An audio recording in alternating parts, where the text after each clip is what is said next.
This episode is brought to you by La Quinta by Wyndham.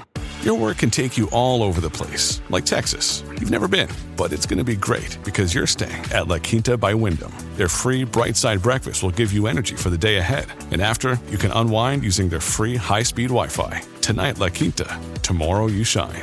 Book your stay today at lq.com.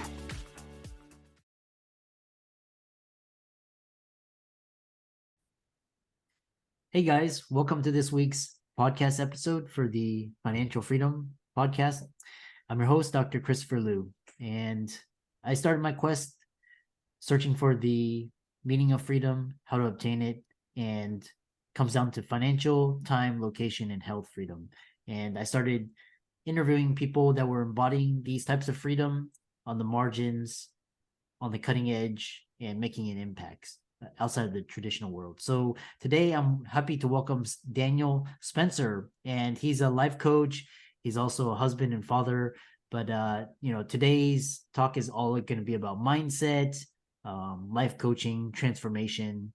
He's calling in from sunny SoCal. So Daniel, welcome. Thank you for having me. Yeah. I know we had connected through Podmatch, which is a great service, and tell us more about your origin story and how you got started. So I just got started basically with the 9 to 5, and then I was involved in a work accident and kind of rethinking what I wanted to do. It had me scared to go back, and I know I had a friend who he retired early from the post office. He became a real estate agent, and I was kind of looking at entrepreneurship, like how can I kind of sustain the life that I have right now, because I was second guessing my work habits. I was second guessing my career path.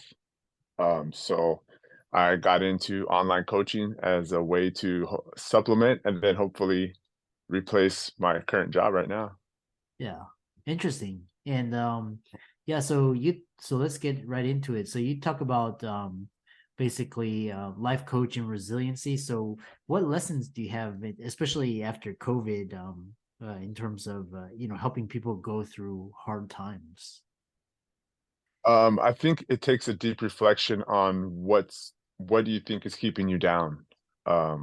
What is locking you into breaking out spiritually, breaking out from the mentality that I can't really get past where I'm at.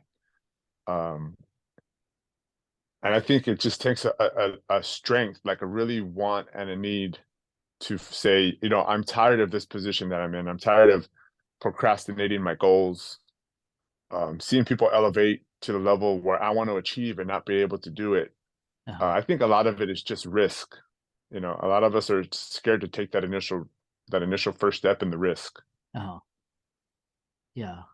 And so when you talk a little bit about the work that you do, with life coaching and helping people go through that. Yeah, so my program, it's based off of discipline having to do with fitness and nutrition.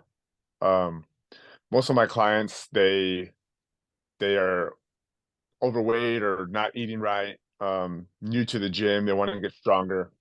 I say that the way to become mentally strong is by sticking to the plan, doing the hard things you don't want to eat, getting out of your comfort zone of always being able to just hit a drive-through as far as foods, right?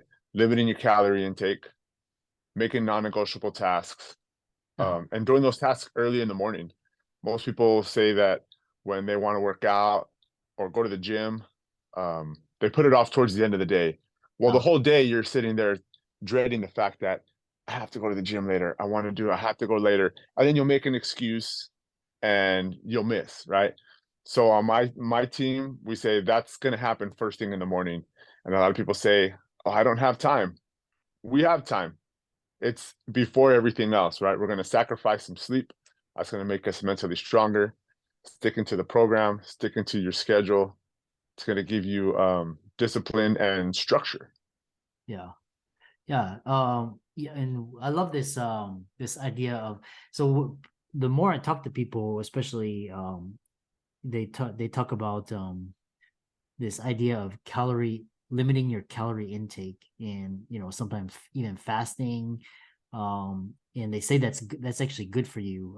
Tell us more about your habits around that, and I find that fascinating. So the way my coach puts it is the way that our ancestors used to really find themselves and find spirituality was through fasting and starvation, right? He says that you can really, once you put yourself in that stressful situation of limiting your foods, you can really find yourself. And I mean, especially now with our culture of having food delivered to your door and the comfort of whatever you want is available, um, really limiting yourself it's a true test to your word, to yourself, right? Yeah, I mean, we can have everything at the tip of our hands, but really limiting yourself is it's a true test to your character. Um, so with the way I set it up is, we're gonna limit your food intake, and my diets aren't like chicken, rice, and broccoli. I mean, you can have whatever you like, but we're not gonna overindulge. We're so used to that comfort. A lot of us use that as vices. I know I used to. Um, so I think limiting that, it grows strength internally, right? You kind of cut off those creature comforts, do less or do more with less, Uh-huh. still able to get your work done, get your workouts in, and have less food. It builds a mental toughness, really. Not cheating on saying, well, I did this workout, now I deserve this donut. Like, no, we're gonna make sure that you have just enough food to build your muscles and to burn your fat. Uh-huh. Yeah. Yeah. And then what about this idea of what are some of your morning habits? Like some people go for like a 10-minute sprint, like full speed, just get their, shock their body, freezing, like super freezing cold shower. Oh, Um, tell us like these things, or even like going to sleep like out early, wake up early, all these things. yeah. My sleep is very limited. People ask me about my recovery. Do you do ice baths and cold plunges? And I don't do any of that. I just don't have the resources. I have a swimming pool, but I hate the cold. I'm wearing a sweater right now in my house. I don't like being cold. Yeah. Um, but sleep deprivation, it's not something I do intentionally. I'm up late with my wife and my kids, or trying to connect with people, trying to help them out online. And I get up at 2:45 every morning, um, pretty much regardless of when I go to bed, because I have to be at work at 6:30, and most of the times we work late, and then I come home and I have to be a father, I have to be a husband, I have to be the handyman around the house. So the only time I have for my personal development, my personal self-care is early in the morning. So I get up at 2:45, I wake up and I have my overnight oats ready in the morning, and I read every morning. I'll read about 10 pages, a journal my regrets from the day before, try and set my attentions, reflect back on past pains or past things that I've done wrong and how I want to better myself. And then right after that, it's straight into the workout. Going to the gym for about 45 minutes to an hour, and getting myself into a meditative state there also. Yeah. Um, I think back about some of the pains that I've caused people, or some of the pains that I've caused myself. And while I'm sitting there hitting reps, think to myself, these muscles aren't as bad. They don't hurt as bad as what you put yourself through or what you put somebody else through. So Yeah. getting into that meditative state through the workout, it's spiritually freeing. Yeah. Um, and then right after that, it's to work. I go to work, and everything else I do after my workout is for everybody else. Yeah. Oh, nice.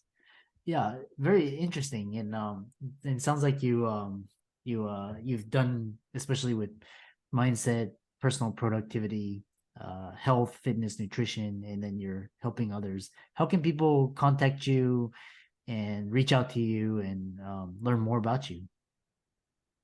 Through Instagram. My Instagram handle is reps and double time. I post every day on there. I post my get up time, my workouts, my foods throughout the day, inspirational quotes, things that we go through every day, things that I go through every day, my struggles, my past struggles with alcoholism or, being obese, and just trying to inspire other people saying, hey man, I've been through the things that you're probably struggling with. There's a way out, right? There's a way to break yourself out of that negative self-talk. Accomplishing these goals, these tasks that I set for myself and my team in the morning, um, those are non-negotiable. So creating a list and checking those things off every morning and feeling that sense of accomplishment, right? That does nothing but bring your self-pride up, brings your confidence level up. And then thinking that, once something else hits, something, because life happens every day, right? And if we're not mentally prepared for it, it's very easy to set us back mentally, physically, emotionally. So reps and double time on Instagram, I'm sorry. And I have a Facebook. It's under just my full name, Daniel Spencer. Yeah. So for all the audience out there, let's thank Daniel for coming out to the show. Especially this idea of this Spartan and kind of this idea of stoicism, just bare minimum, and productivity, mental toughness. All of his resources will be in links in show notes. Be sure to follow him on social media. And with that, thanks so much for coming onto the show. All right, thank you.